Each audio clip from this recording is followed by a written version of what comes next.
있나요?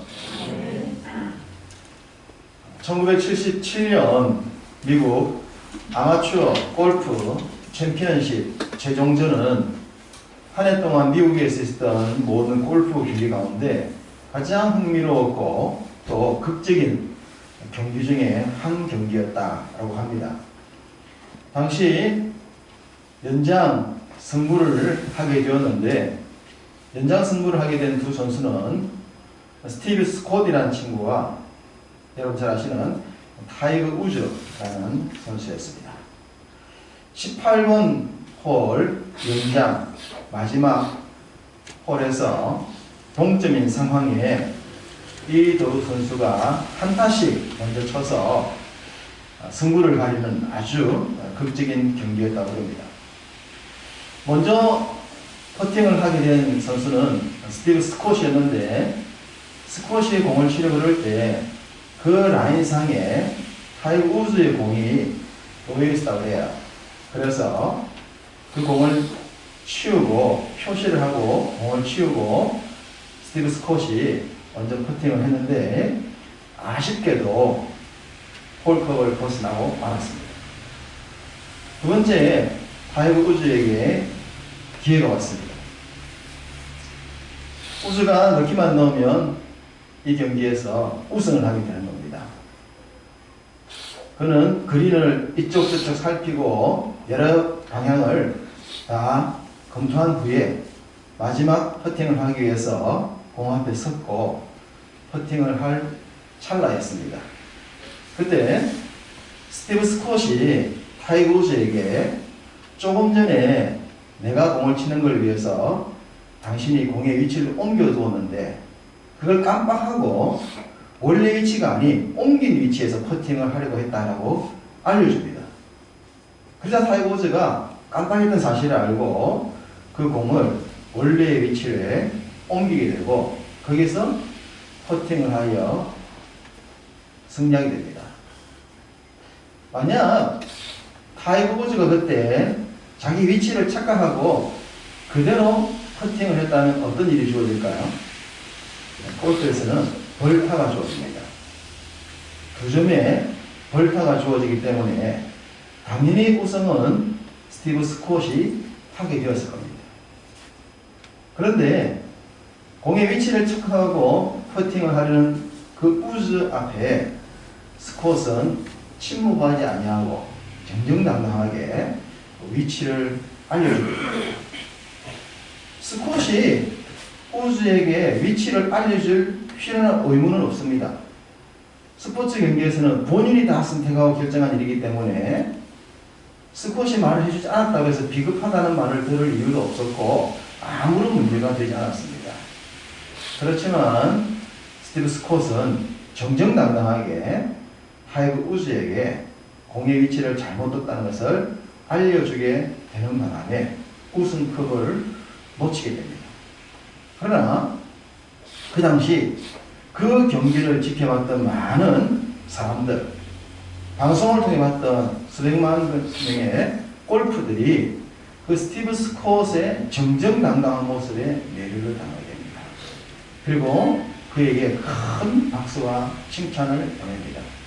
비록 그 경기에서 스티브 스콧은 준우승에 머물렀지만 타이거 우즈 못지않게 진정한 챔피언이라는 페어플레이의 진정한 멋진 모습을 보여준 사람이라고 칭송을 듣게 되고 많은 사람들에게 알려지게 됩니다.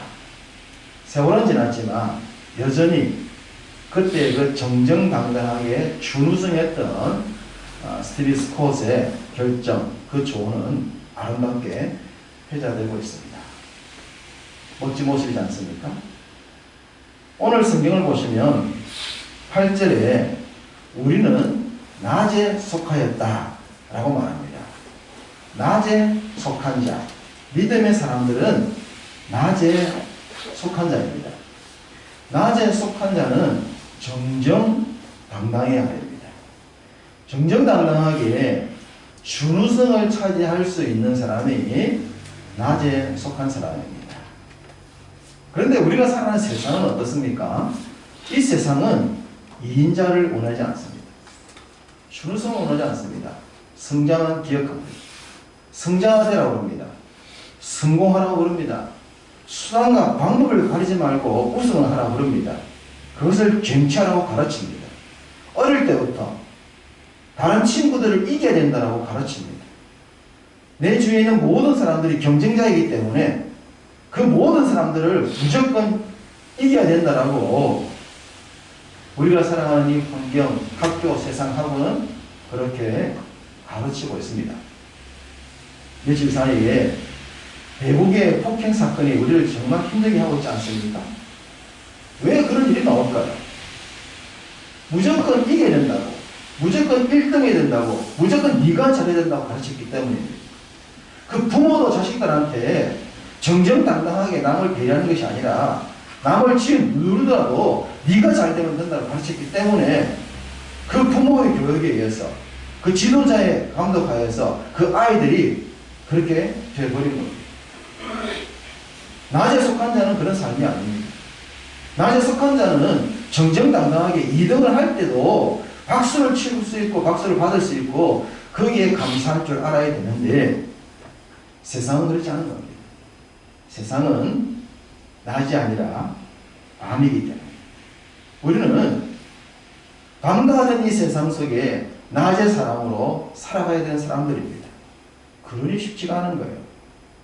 쉽지가 않은 그 길을 가는 것이 믿음의 길이고 주님이 우리에게 그 길을 가라고 그러는 겁니다.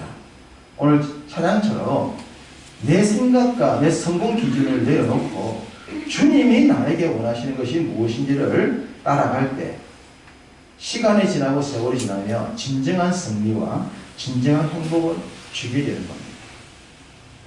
낮에 속한 자, 낮에 속한 사람, 그 길을 가야 됩니다. 오늘 성경을 보시면 낮에 속한 사람과 밤에 속한 사람이 있다라고 얘기합니다. 특징이 뭡니까? 밤에 속한 사람은 자고 취하는 사람이다라고 말했고 낮에 속한 사람은 정신을 차리는 사람이다라고 말합니다. 밤에 속한 사람은 자고 취하는 사람이다. 밤의 특징입니다. 자고 취하는 사람은 분별력이 없어요. 그렇기 때문에 그 밤의 사람들, 밤의 상황에서 온갖 좋지 못한 것들이 나오게 되는 거예요. 낮에 속한 사람은 정신을 차리고 있기 때문에 그 삶 자체가 모든 면이 뚜렷하고 정정당당할 수가 있는 것입니다. 믿음을 가지고 있고 믿음의 길을 간다고 하는 사람들도 자칫하면 밤에 속한 자처럼 될 수 있습니다. 그렇게 되면 자신이 무슨 말을 하는지 자신이 무슨 행동을 하는지도 알지 못하게 돼요. 그리고 그것이 훗날 자신의 삶을 어둠 속으로 이끌어가고 마는 겁니다. 한 예를 보겠습니다. 누가복음 9장을 갔다 옵니다. 신약성경 누가복음 9장으로 가보겠습니다. 신약성경 107쪽에 있습니다. 누가복음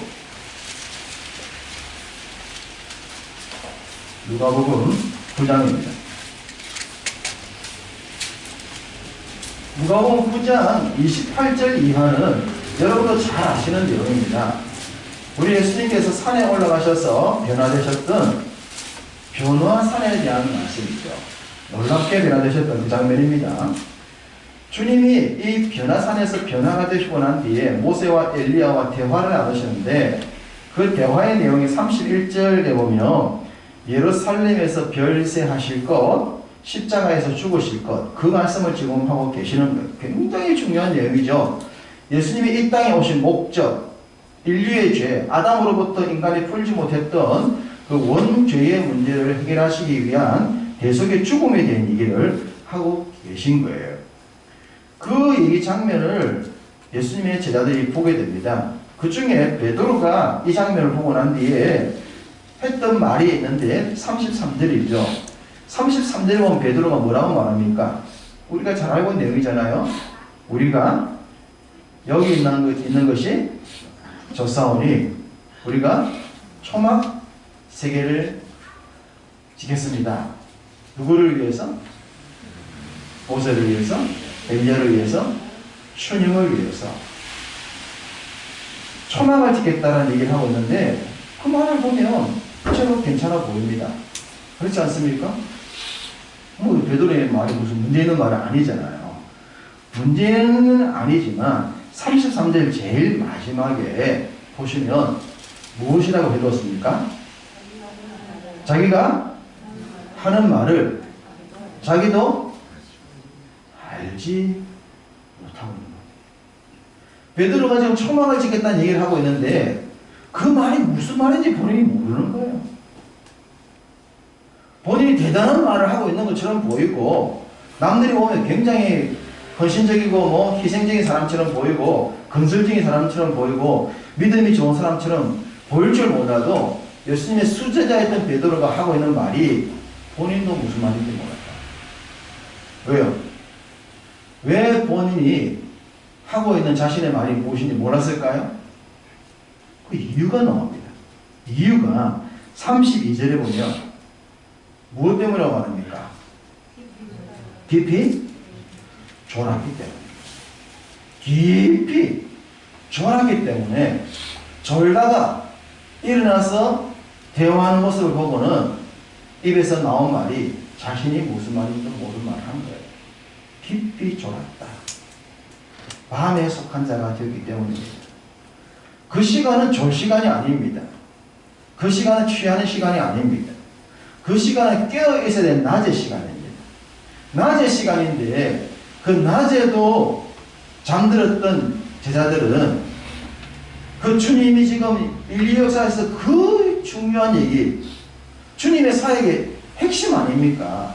그 중요한 얘기를 하고 있는데 본인이 무슨 말을 하는지도 모르고 말을 하고 있는 이 안타까운 모습을 보여주고 있는 이유는 깊이 졸았기 때문에, 밤의 사람이 되었기 때문입니다. 영적으로 졸면, 영적으로 취해 있으면 본인이 뭘 하는지를 모르는 거예요. 믿음 생활 안 하는 사람들의 얘기가 아니라 믿음 생활 하는 사람들의 얘기입니다. 믿음 생활 하면서 본인이 뭔 말을 하고 있는지도, 본인이 무슨 생활을 하고 있는지도 모르는 거예요. 그런 자를 통해서 어떻게 하나님의 역사가 나타날 수가 있겠습니까? 주님은 우리에게 낮의 사람, 정신을 차리라 라고 이야기합니다. 낮의 사람은 정신을 차린 사람이에요. 정신을 차린 사람은 자신이 무슨 말을 하는지, 자신이 무엇을 보고 있는지, 자신이 무엇을 들었는지, 자신이 무엇을 해야 되는지, 지금 주님이 저 말씀하시고 앞으로 어떤 일을 하신다 한다면 그럼 나는 무엇을 해야 될 것인지 이런 것들을 생각하고 준비해야 되는데 그와는 전혀 무관한, 그러니 결국 나중에 주님이 붙잡히실 때에 제자들이 버리고 도망가게 되는 건 아닙니까? 주님을 그렇게 3년 이상 열심히 따라다녔지만 몰랐던 거예요. 왜? 깨어있지 못하니까. 정신을 차리지 못하니까. 그런 결과가 나오고 만 겁니다. 지금도 얼마든지 그럴 수 있는 거예요. 주님 다시 오심을 준비하고 살아가는 우리들인데 우리가 정말 지금 내가 살고 있는 삶이 무슨 삶인지, 어떤 삶인지, 무엇을 위해 살아야 되는지 아느냐 모르냐, 이것은 우리의 미래를 결정한 너무나도 중요한 일이라는 거예요. 낮에 속한 사람인가, 정신을 차린 사람인가, 분별력을 갖고 있는 사람인가, 스스로를 진단할 수 있어야 됩니다. 우리 속담에는 정신을 차리면 호랑이에게 물려가도 죽지 않을 정도라 그렇게 말하지 않습니다. 이 정신을 차린다는 것, 암흑의 시대에, 어둠의 시대에 살아갈 수 있는 능력이요 힘이요 비결이 됩니다. 그럼 오늘 본문에 바울이 지금 데살로니가 교회를 통하여 정신을 차린 자의 모습을, 낮에 속한 자의 모습을 말하고 있는데 크게 두 가지를 말합니다. 먼저 8절을 보시면 믿음과 사랑에 호심경을 붙이는 것이다. 자, 정신을 차린 사람, 낮에 속한 사람의 첫 번째 특징은 뭐라고요? 믿음과 사랑에 호심경을 붙이는 것이다. 호심경이 뭡니까? 가슴을 보호하는 방탄복입니다. 방탄복. 군인들이 또 경찰이나 특수부대원들이 위험을 상황할 때 가슴에 방탄복을 입지 않습니까? 가슴을 보호하는 거, 심장을 보호하기 위해서. 다른 데는 맞고 부러져도 금방 죽진 않지만 이 심장이 관통되면 안 되니까 심장을 보호하기 위해, 가슴을 보호하기 위해서 붙이는 호심경, 바로 방탄복을 말합니다. 이 말씀은 성도들이 살아가는 삶이 바로 영적 전투의 현장이라고 말해주고 있는 거예요. 우리는 직접 총칼을 들고 전쟁에 나가는 사람들이 아니에요. 그런데도 불구하고 성경이 왜 이 말씀 하냐면 우리가 살아가는 삶의 현장이 뭐 하는 곳이다? 영적 전투하는 곳이다. 영적 전투의 현장이라는 거예요. 영적 전투의 현장이기 때문에 우리의 가슴에는 방탄복, 호심경을 붙여야 되는데 그 호심경이 어떤 호심경입니까? 어떤 호심경? 믿음과 사랑의 호심경이에요. 믿음과 사랑의 호심경. 생각해 보십시오. 우리의 가슴은, 믿음 생활하는 우리의 가슴은 어떤 가슴이 되어야 되는가? 우리의 가슴엔 믿음과 사랑이 있어야 된다. 믿음과 사랑이 우리의 가슴을 보호하는 방탄복이라고 하는 거예요. 이 문제 많은 세상을 살아갈 때 우리의 가슴 속에 뜨거운 사랑이 있는가? 주님의 사랑이 담겨져 있는가? 사람을 사랑하는 마음이 있는가? 주님의 나라를 사랑하는 마음이 있는가? 하나님의 교회, 주의 몸된 교회를 정말 사랑하는 마음이 내 가슴 속에 있는가? 이 사랑이 호심경이란 말이에요. 이 세상을 살아갈 때에 우리의 심장을 지켜줄 수 있는 그 요소 중에 하나가 내 가슴 속에 뜨거운 하나님의 사랑이 있어야 된단 말이에요. 사랑은 우리가 성경에서 강조할 이유가 없잖아요. 아무만 강조해도 더 이상 뭐 어떻게 말하겠습니까? 사랑. 성경 전체에서 유일한 단어를 꼽으라면 사랑. 최고의 성경 구조도 사랑. 전부 사랑을 나오잖아요. 사랑. 이거 더 이상 설명이나 더 이상 뭘 말할 필요가 없을 만큼 중요한 사랑이 이 세상을 살 때 우리의 심장을 지켜주는 방탄복이다. 내 가슴 속에 이 사랑이, 뜨거운 사랑이 살아있어야 됩니다. 뜨거운 사랑. 살아있는 사랑이 있어야 됩니다. 또 하나는 믿음이에요. 믿음도 우리의 가슴을 지키는 호심경이라고 말하고 있어요. 믿음이 없이는 하나님을 기쁘게 할 수도 없고, 믿음이 없이는 하나님 나라를 볼 수도 없어요. 믿음이 있어야 하나님의 구원의 역사도 완성될 수 있지 않습니까? 믿음이 있는가? 내 믿음이, 하나님을 믿는 믿음이 가슴 속에서 불듯 일어나고 있어서 여전히 문제 많은 세상을 살아가면서도 흔들리지 않는 삶을 살아가게 만드는가? 내 믿음이 흔들리지 않는가? 세상의 판단 기준과 세상의 유혹들 앞에서 내 믿음이 흔들리지 않는가? 흔들리지 않아야 이 믿음이 나의 호심경이 되어서 사탄의 공격과 세상의 공격으로부터 내 뜨거운 가슴을 보호해 줄 수 있다고 하는 거예요. 모든 미혹과 유혹으로부터 내 가슴이 보호가 되어져야 사랑과 믿음을 가지고 낮에 속한 사람으로 살게 된다고 하는 거예요. 그런데 이 믿음과 사랑의 호심경이 없다면 우리는 낮에 속한 자가 아니라 밤에 속한 자처럼 된다는 거예요. 낮에 속한 사람은 우리의 가슴에 불듯 일어나는 그 뜨거운 사랑과 흔들지 않는 믿음을 지켜줄 수 있어야 합니다. 두 번째는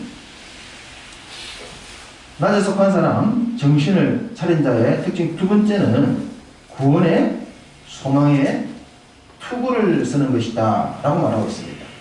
구원의 소망의 투구. 투구는 뭡니까? 머리에서는 방탄복, 요즘 오토바이를 탈 때 하는 헬멧, 머리를 보호하는 겁니다. 전쟁대에 가슴 보호와 함께 머리 보호는 반드시 해야 되는 것이죠. 총탄이 날아오더라도 이 방탄복가 막아내고 보호를 해주지 않습니까? 근데 이 머릿속에 방탄복 속에 가장 중요한 단어가 무슨 단어입니까? 구원의 소망. 구원의 소망. 소망입니다. 내 머릿속에는 소망이 있는가? 소원이 있는가? 여러분, 머리는 하나님의 나라와 내 삶의 구체적인 무언가를 위한 소망이 소원이, 꿈이 여러분 머릿속에 들어있습니까? 그걸 이루기 위해서 여러분 머리가 생각하고 판단하고 분별을 해냅니까? 그것이 온갖 세상이 우리를 공격해올 때 내 머리가 살아있어서 세상의 모든 유혹들을 다 물리치고 하나님 나라 소망을 향한 구원의 완성을 위한 내 머릿속에 주님의 나라가 임재했냐 말이에요. 생각이 흐려지고 판단이 흐려지고 분별이 없어지고 그 생각 없는 사람이 되는 거예요. 우리가 어떤 사람 보면 그런 생각이에요. 저 사람은 생각이 있는 거야. 그렇지 않습니까? 생각이 없는, 미래가 없는, 준비가 없는 이런 사람 보면 답답하잖아요. 얼마나 답답해요. 생각 없는 사람 보면. 생각이 있어야 되는데 그 생각이, 그 소원이, 그 소망이 무엇보다 구원의 소망으로 이어진다고 하는 겁니다. 내 머리를 지켜내고 내 머리에 들어있는 하나님 나라에 대한 거룩한 소망들을 지켜낼 수 있는 것, 이것이 낮의 사랑입니다. 주님이 지금 데살로니가 교회에게 이 편지를 쓰면서 바울에게 말씀을 주고 있는데, 당시 데살로니가 교회에 주었던 가장 중요한 메시지는 재림에 대한 메시지입니다. 주님은 다시 오신다는 겁니다. 그런데 사람들이 주님이 다시 오신다고 생각하지 않는 거예요. 안 믿는 거예요. 재림은 벌써 지나갔다 라고 생각하는 거예요. 뭔 재림이 있어? 초림으로 끝난 거지. 그렇게 생각하는 데살로니가 교회를 향하여 주님의 재림은 반드시 있다라고 하는 것을 가르치는 겁니다. 성도들이 재림과 무관하게 사는 거예요. 여러분, 재림이라고 하는 건 뭡니까? 재림이라고 하는 것은 끝이라고 하는 거예요. 끝이 있다고 하는 겁니다. 반드시 끝이, 마지막이 있다고 하는 거예요. 우리 인생도 끝이 있고 이 세상도 끝이 있고 모든 일에는 반드시 끝이 있다고 하는 것. 그 끝을 생각하지 않으면 그 삶이 방탕할 수밖에 없네요. 앞서 말씀드렸듯이 외국에 폭행 사건이 있는데 이 아이들이 학교 다닐 때 힘이 있다고, 권력이 있다고, 부모님 빽이 있다고 막 행사했습니다. 자신들이 행사한 그 폭행의 끝이 있다고 하는 것을 생각한다면 그렇게 하겠습니까? 끝이 있다고 안다면, 그 끝의 결과가 불행이라는 걸 안다면, 자신이 이루어놨던 그 모든 것들이 한순간에 모래탑처럼 사라지고 말 것이라고 하는 것을 안다면, 생각한다면 그렇게 행동하겠냔 말이에요. 이 아이들이 행동했겠습니까? 오히려 약자들을 도와주고 친구들을 배려해주고 걔들을 격려해줘서 훗날 자신의 삶에 어려움이 있을 때 사람들이 격려해주고 지지해줘서 더 잘 나가도록 만들어주지 않겠습니까? 여행금으로 사람들한테 인정받으면서 수억 원의 연봉을 받으면서 그렇게 살다가 한순간에 모든 것들이 다 무너져버리고 마는 것. 끝을 생각하지 아니하니, 끝이 있다 생각하지 아니하니, 종말을 생각하지 아니하니 이런 삶을 사는 거. 이게 세상인 거예요. 주님이 교회를 향하여, 성도를 향하여 주님의 재림을 얘기하는 겁니까? 우리 인생도 끝이 있다. 우리 삶에도 마지막이 있다. 그러니 생각 없는 사람처럼 살지 말라는 거예요. 생각하는 거예요. 구원의 소망에 두고 머릿속으로 하나님 나라 그 재림에 대한 소망 생각하고 살아라. 내 인생의 마지막이 있다면 그 인생의 마지막 웃을 수 있도록, 마지막 행복할 수 있도록, 마지막 날 축복받을 수 있도록 지금의 삶을 인내하고 참아내고 믿음을 지키고 선한 경쟁을 하면서 묵묵하게 그 일을 갈 수 있도록 만들어 주지 않습니까? 그것이 낮의 사람인 거예요. 낮의 사람.